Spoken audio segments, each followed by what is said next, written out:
it's not just that we still need the human component. I think it's the only thing that matters in the future. Like when I look out 5+ years and what technology will be able to do for us, the human engagement piece is like the only thing that is differentiated. It's the only thing that we need, really. Everything else will kind of be automated and more efficient.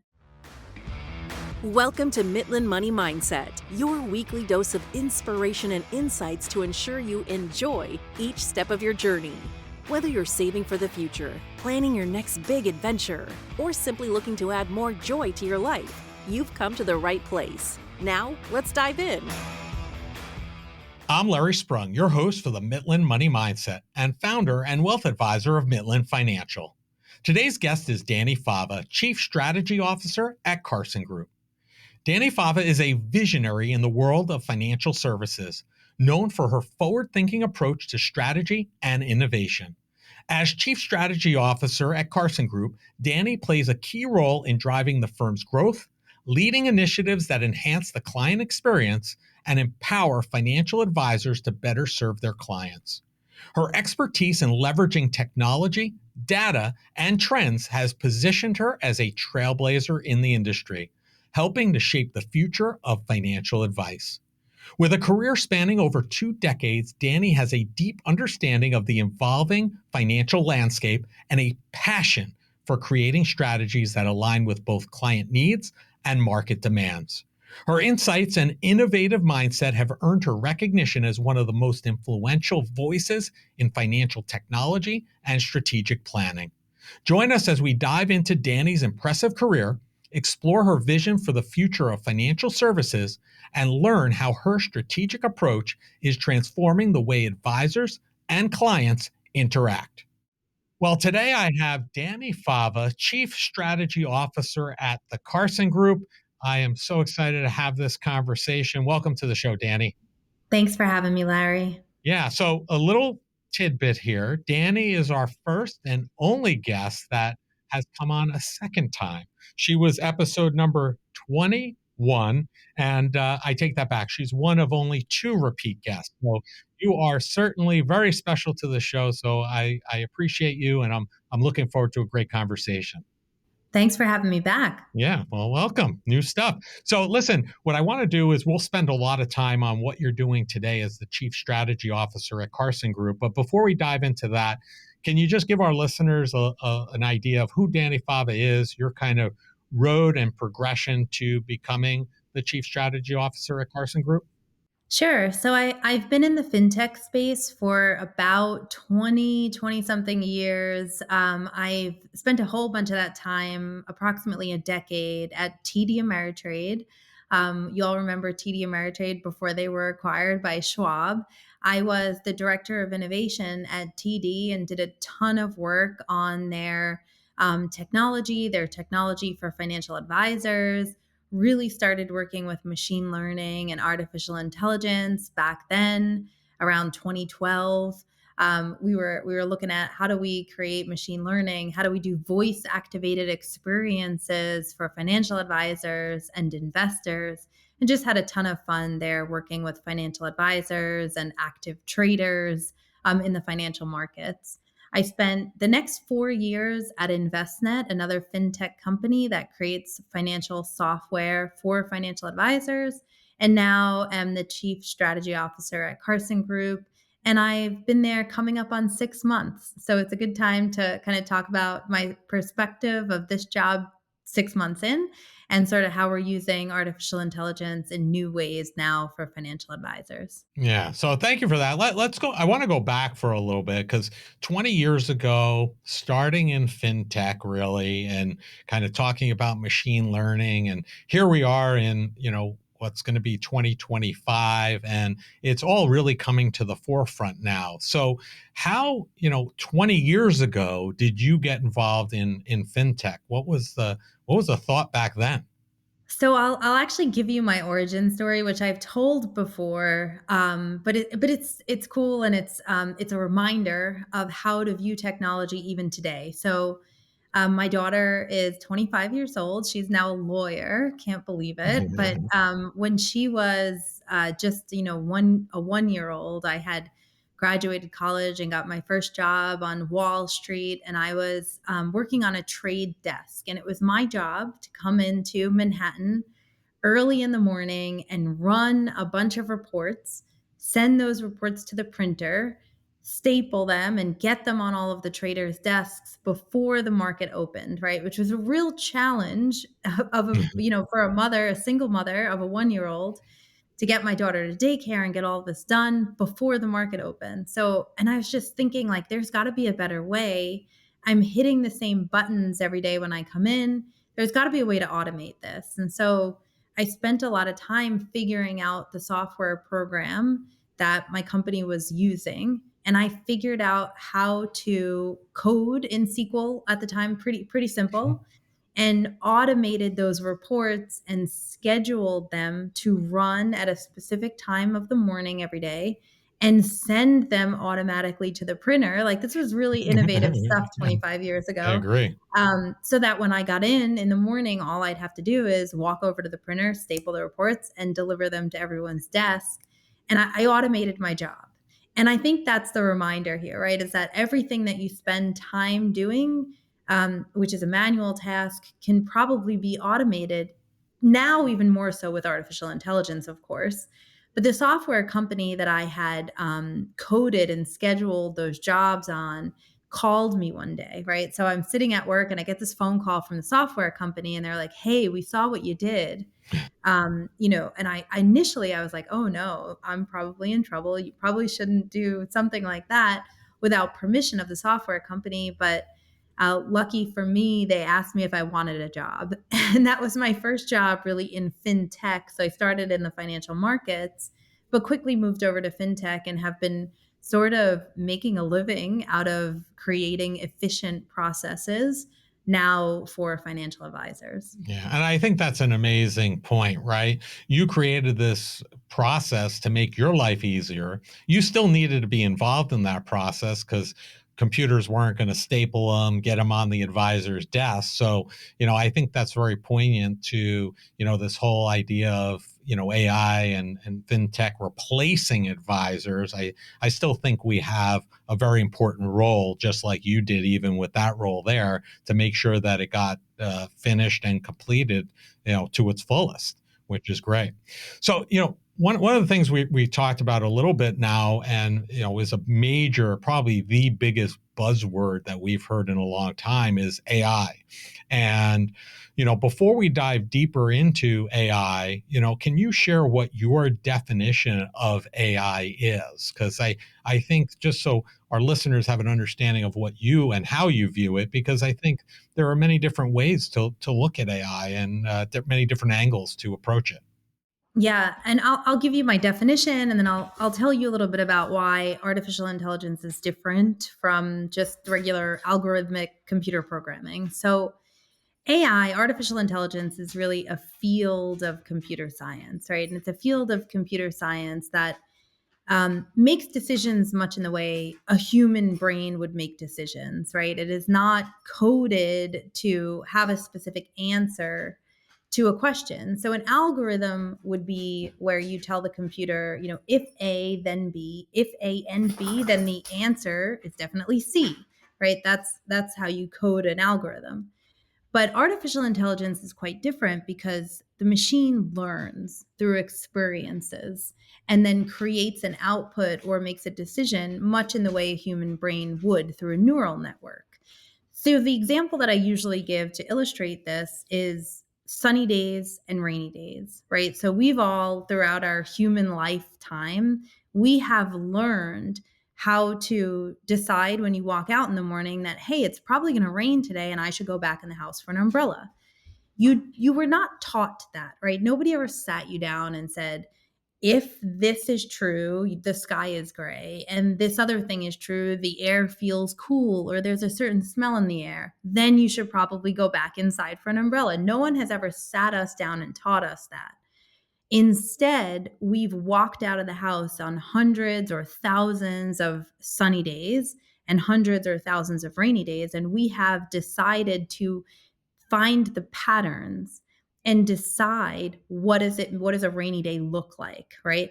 So we learned that through experiences. That's exactly the way artificial intelligence is built.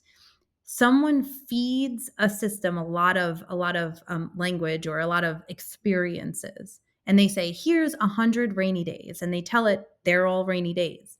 Here's 100 sunny days, all sunny days. And then it gives it that 201st day, and it says, what kind of day is this? And the computer has learned through its experiences and has picked out things about those days that are relevant, and it now knows with a high degree of confidence whether or not that 201st day is a sunny day or a rainy day. That's machine learning. That's how artificial intelligence is built, through feeding it a lot of facts and letting it kind of predict, using what it has interpreted, letting it predict what the correct answer is. Yeah, I love that analogy, and AI is already touching many of our lives and the people around us, often without them maybe even knowing about it. Right? How are people already seeing AI impact their lives, whether they realize it or not? It's there, right? But how is that happening?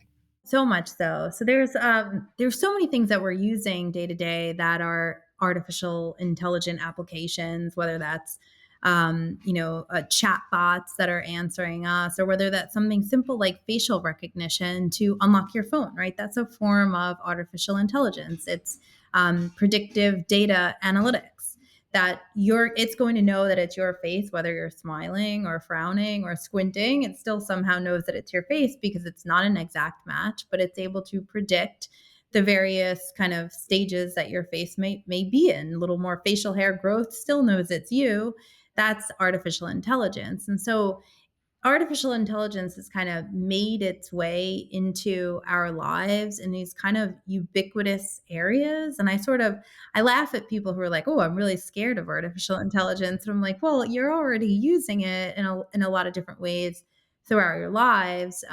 If you've got a car that kind of does the intelligent sort of assisted parking, that's a form of artificial intelligence. There are a lot of ways that we don't even realize that it's kind of popping up in our everyday lives. We're experiencing it already. Of course, we've seen, this kind of artificial intelligent revolution with something called generative AI. And that generative AI is kind of the next level of artificial intelligence, where the AI creates something as an output, whether that be text or video or music or code. Generative AI can now produce something that historically a human being would have had to produce. ChatGPT kind of came out on the scene in November of 2022, amassed over 100 million users in 2 weeks' time, the fastest adoption we've ever seen from any technology by far. It kind of, including TikTok, it was multiple times faster than TikTok hit that level of adoption. And so we're seeing a lot more adoption use cases and ways that generative AI are sort of infiltrating people's lives and work, and the way we're thinking about the things we can automate or get assistance with. Yeah, I mean, AI is definitely revolutionizing and starting to change all of our lives. I mean, I think the most recent version or the newest version of the iPhone is going to have AI, I guess more AI in it, because facial recognition, the Face ID is part and parcel to that. And I think as with most things new, especially, many fear mongers are out there about AI and their fear around it as well, right? In terms of some of those things you mentioned, creating code, creating video, creating audio. What would you say to those who are potentially fearful about what AI potentially can and will do? I think there are some reasons to be fearful. Like any new technology, there's going to be nefarious actors who use that technology to do things, to make crime easier or even more large scale. But that's been happening throughout the course of all technology innovation, right? If in the 1930s, if you were going to rob a bank, you'd walk in with a gun and you'd rob one teller at one bank. And now that we've got a network of banks, if you want to rob a bank, you'd probably go for the whole network. And that's just the exponential nature of crime. So that is, nothing new. There will be nefarious actors with any innovation. They will try to take advantage. There are ways to protect yourself, and that those ways are knowing what the risks are, number one, and really thinking about how do we protect ourselves from those risks, both personally and professionally. And I think the thing that's really interesting about artificial intelligence is that the thing that will save us is the thing that makes us most human. So one of the big risks I see about AI are, something called deep fakes, which is a way for artificial intelligence to recreate somebody's likeness, whether that be image, video, voice. All of those things can be replicated with artificial intelligence. Now, that means you could get a phone call one day and it could be someone on the phone who really sounds like your son asking for money, but is not, in fact, your son asking for money. Or you could get a video call from one of your clients asking for a money transfer, and it is, in fact, not your client on that video, but it very much looks like and sounds like your client. It's hard to differentiate. It's like, how do we protect ourselves from that risk? And the answer is in what we know about each other, right? So my family and I, we have a secret word. Only we know it. It's our family's favorite thing. It's the thing that, if you asked anyone in our family, what's your family's favorite thing, they would know it. That's our secret word. And so anytime I get a text or a phone call from one of my kids asking for money or personal information, it's good hygiene for me to always ask them the secret word, and they share it with me. And I know that that's an authentic request. Same thing with any conversation that you're having with a friend or a family member. Even if you haven't established a secret word, you can ask them something that only they would know, like, "Hey Larry, how was your road trip this weekend?" Right. And, I know that you took a road trip this weekend because we spoke about it briefly.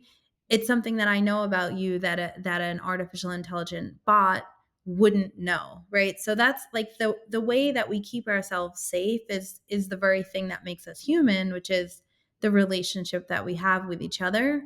So although, there are risks, there are always risks with new technology.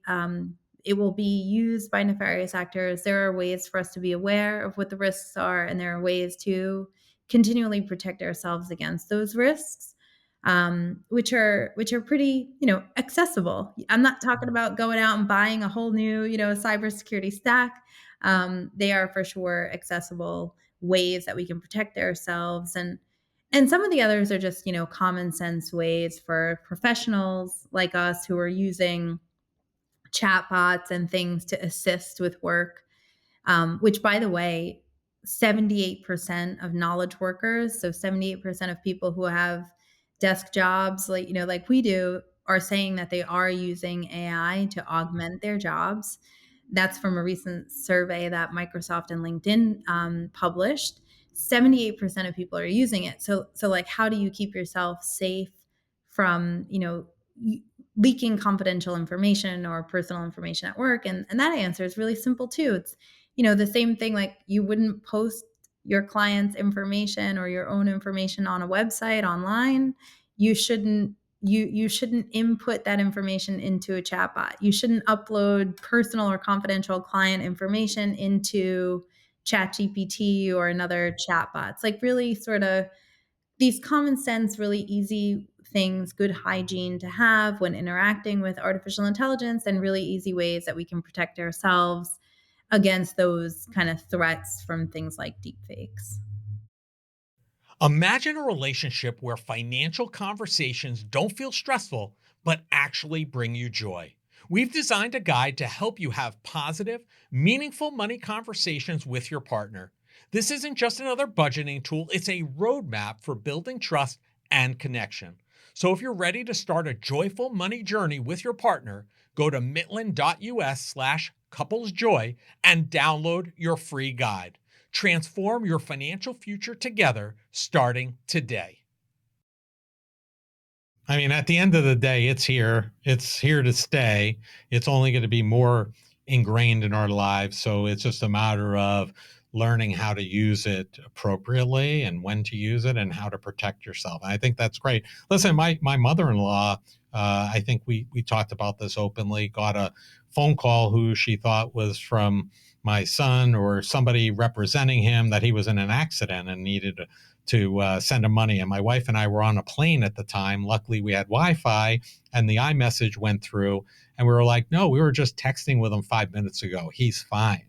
And, Wow. she was shaken and nervous about it. But at the same time, that personal information was really what got us out of that situation from, potentially getting worse. So I think you're right. It's here to stay. We have to embrace it. We have to do that in a way that's going to be meaningful and protective, not only for us, but for the families we serve also. That's So right. thank you for that. So, you and I'm going to take a little bit of a shift here. You and I have known each other for many years, going back to your days at TD. And now we're both part of the Carson community. And as a thought leader in your space, I have no doubt that you would have had your pick of what your next steps would have been following your time at Investnet. Why did you decide to join Carson Group? What was the draw there for you? So there's probably a couple of reasons, but some really, really clear ones that come to the top. One is I've worked for and I've studied organizations and their journeys, right, from startup to sunset. So every organization is on some point of this journey, startups being, the most exciting, demanding piece of the journey, and maybe sunsets being, the kind of like sleepier, Right. not as exciting part. And there's a whole bunch of phases in between. And I can tell you that deciding what company to work for based on the part of the journey that they're in is really crucial, because it's a matter of like what the vibe is going to be, what the day-to-day work is going to be, what the mood is going to be. And at Carson, the spot of the journey that we're in is accelerated growth. And for me, I'm an innovator, I'm a disruptor, I like to bring change and really push the envelope.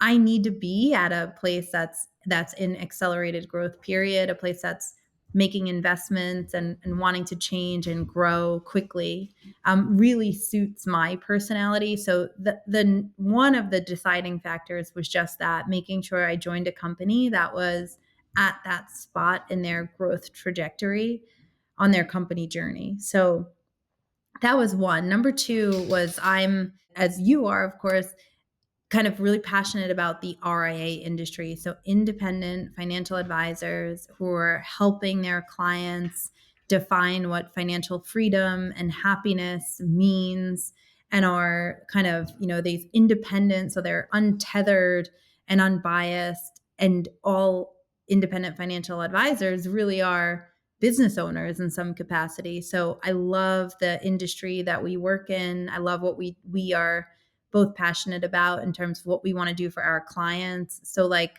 those two things together were just kind of the perfect recipe of where I wanted to, spend the next part of my career.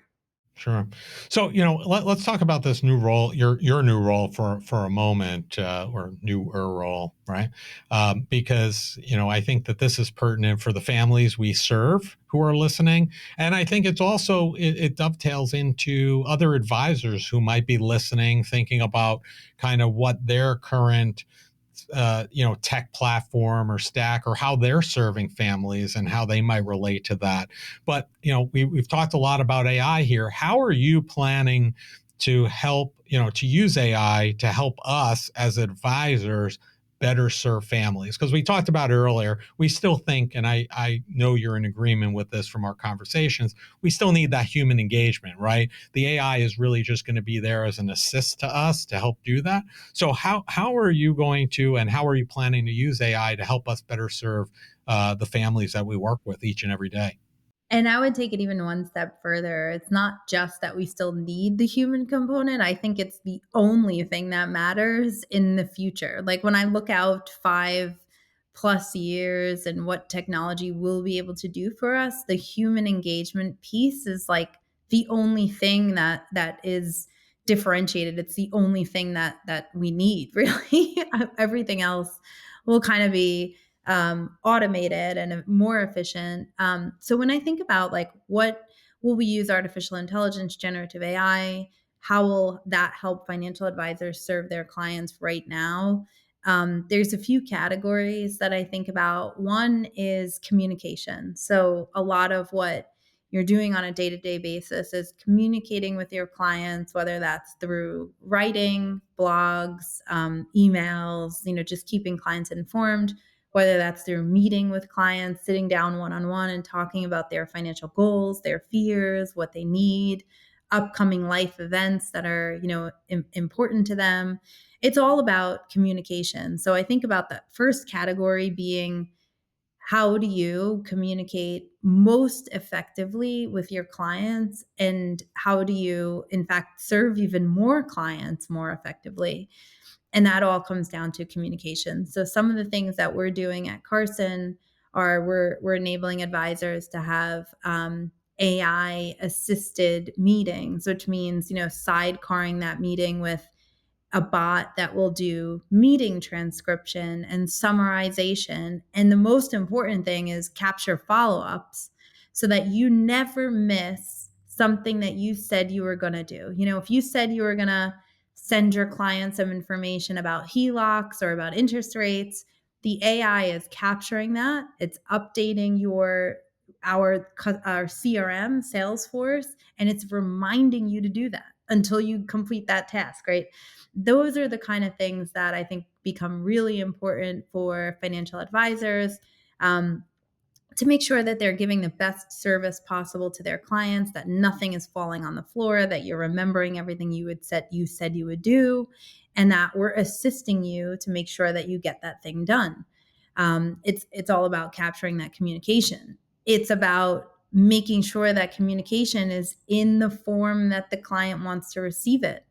You may be sending out communication to 100 of your clients, but those 100 clients are all different. Sure. Can AI potentially assist on how you send out that communication, the language that you use? And when I say language, I mean both. I actually mean both.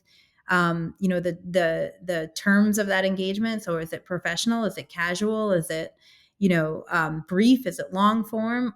I'm even talking about language. If someone may have a primary language that we can translate to, so that the communication that you send out, your reader receives that in, their primary language. So it's all about using AI to really assist in that communication aspect of the financial advisor and client relationship that I get the most excited about, because we can be so much better at connecting and do such a way better job at being, serving that relationship with the AI assistant kind of riding alongside us in those conversations. Yeah, I think that's a great point. And, I think much of what we do on a regular basis boils down to that communication, that follow through. So I think that those are some great starting points to get us started, to help us better serve the families that we work with. So thank you for that. So again, I'm going to take another pivot here for a second. You talked about, your daughter being a lawyer now, right? And being a mom early on in your career, starting out. How has being a mom, because this is something a lot of our listeners go through, especially our women listeners and families, et cetera. How has being a mom affected your career? I think in a lot of ways, starting from the, resiliency, number one, and, necessity, right? Like, you learn really early on being a parent, especially a single parent that I was, that, it's through necessity that you have to figure these things out, right? You have to figure out, how can I do a great job and also, get my daughter to daycare with everything that she needs. And at first it's necessity. And that leads to resiliency. You've got this incredible perspective when you're a working mother, that of what you need to do, how you need to do it, how you need to connect with people, and really what's important, not only what's important to you, but what's important to them, right? So it's a different driver that I think I've had through my career. It's not about, you know, making somebody rich, right? So let's like take the form of being a financial advisor. You can think of it as, I want to make my client as much money as possible, or you can think of it as, I want my client to experience financial freedom and happiness. I want my client to be able to spend more time with their family, because I know from my personal experience that that is the most important thing. Those are the most important things. And you really just approach your job differently because you're living proof of that manifestation. Like that is really truly what's important. And I think with that kind of mindset, knowing what's important and what drives people and what you need to do to get people there, like having that different driver is really what makes you successful, right? When I was at TD Ameritrade, one of the biggest things I did was created a web-based rebalancing system called iRebal. It was used by thousands of financial advisors. It's a great piece of software. Took us a long time to build it and get it right.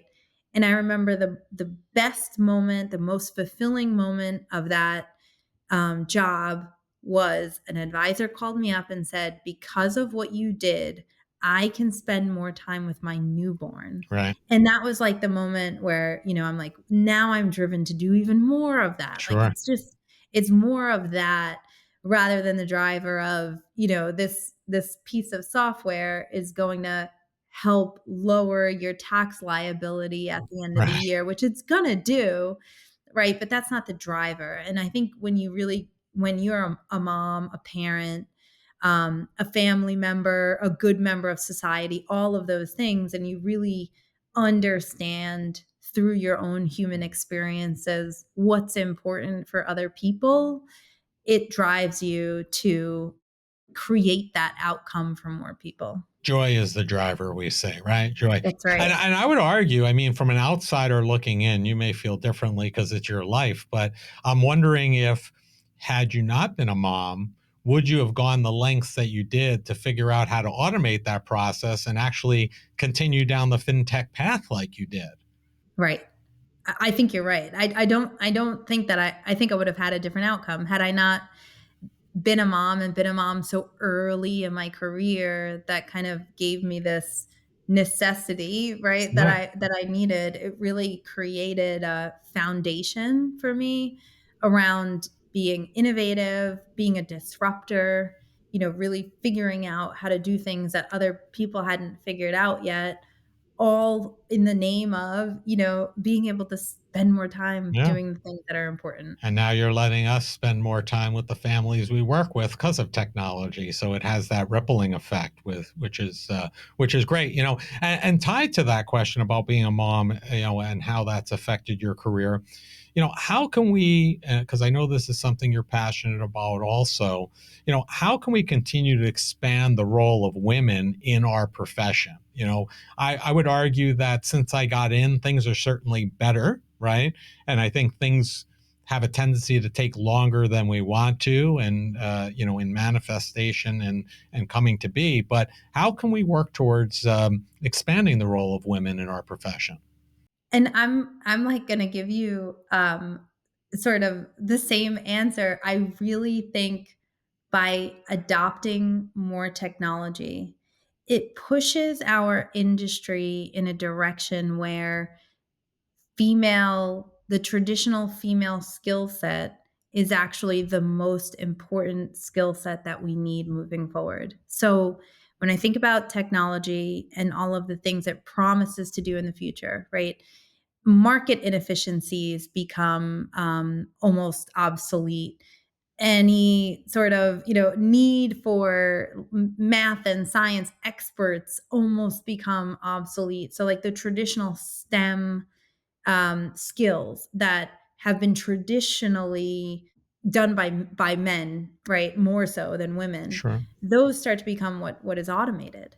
And when you think about what can't be automated, it's empathy, understanding, human connection, the ability to get your clients to talk about their hopes and fears and dreams, the ability to connect people together. Those skills become the most important, most needed skills in the future of our profession. So I think naturally, as we adopt more technology and automate more of those kind of math and science skills, inevitably we open up more opportunities for more traditionally speaking female roles, and we need more women in the industry to um, we need their skills. They're the Yeah. ones who are going to do the jobs of the future. So I think we're headed in that direction quite naturally. Well said, and I haven't heard that stance before, and it makes a lot of sense. So hopefully, all the technology you're rolling out for us will help us lead down that path as well. So, Danny, it's always a pleasure having you on, and as you know from your last appearance, we always ask all of our guests the same last question, which is because we're all about joy here on the Mitlin Money Mindset, which is what did you do today that brought you joy and put you in the right mindset for success? Oh man, definitely talking to you. This was definitely the thing that reset my. It's always good to talk about the reason why we do our jobs. Always good to connect with friends. You and I, like you said, we go way back. It's so good to sit down and talk to you. So being on your podcast for sure was the thing that brought me joy today. I appreciate that. And listen, we're going to have all of your information in the show notes, Danny. But if people want to learn more about you and your journey, or what you're doing in your chief strategy officer role at Carson Group, what's the easiest and the best place for them to learn more? I've been most active on LinkedIn. LinkedIn is kind of the social media site that have leaned into over the past year. So you can find me there. I'm definitely open to connect. I've got a lot to say, and I share, always sharing my thoughts or my travels on LinkedIn. So feel free to connect with me over there. Awesome. Well, thank you, Danny. We are looking forward to seeing all the great things that you're going to help us as an advisory firm with, and those tools that our families are going to benefit from as a result. And we're really excited that you're here. And I can't wait to see what's next and what's next. So thank you for sharing, and enjoy your day. Thanks, Larry. Great to be here. I want to thank Dani Fava for being a guest on the Mitlin Money Mindset. Dani is innovating and utilizing her knowledge of technology to allow us to serve our families in the best way possible. Technology is a tool to help enhance the relationships we have with them, not a replacement. The Mitlin team was thrilled when we learned Dani was joining the Carson family in 2024. Having known her personally for the better part of a decade, I knew this was going to mean some great things were coming. Dani's imprint is starting to be seen by advisors and families alike, and we are all excited to see what is next. Dani Fava and the Carson Group can be found across most social media platforms. All the contact information needed to find them can be found in the show notes. Thank you for joining us on this episode of Mitlin Money Mindset. Remember, it's not just about the money, it's finding joy in the journey and embracing the right mindset. If you love the show, be sure to subscribe, rate, and leave a review. Don't forget to follow along for more tips and inspiration. Please visit the social links below to connect with Larry or his guests. Until next time, keep smiling, keep thriving, and remember to think about, what did you do today that brought you joy? The opinions voiced in the Mitlin Money Mindset Show with Lawrence Sprung are for general information only and are not intended to provide specific advice or recommendations for any individual. Past performance is no guarantee of future results. All indices are unmanaged and may not be invested into directly. Investing involves risk, including possible loss of principal. No strategy ensures success or protects against loss. To determine what may be appropriate for you, consult with your attorney, accountant, financial or tax advisor prior to investing. Investment advisory services offered through CWM LLC, an SEC registered investment advisor. Guests on the Mitlin Money Mindset Show are not affiliated with CWM LLC.